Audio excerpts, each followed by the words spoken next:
Hello, dear subscribers. If you want the grape harvest to be at the top, then watch this video until the end.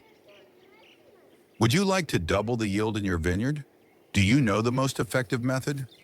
Learn how you can increase the quality and quantity of your grapes by removing non-productive branches with sharp and clean tools. This simple but very powerful method will help improve your vineyard.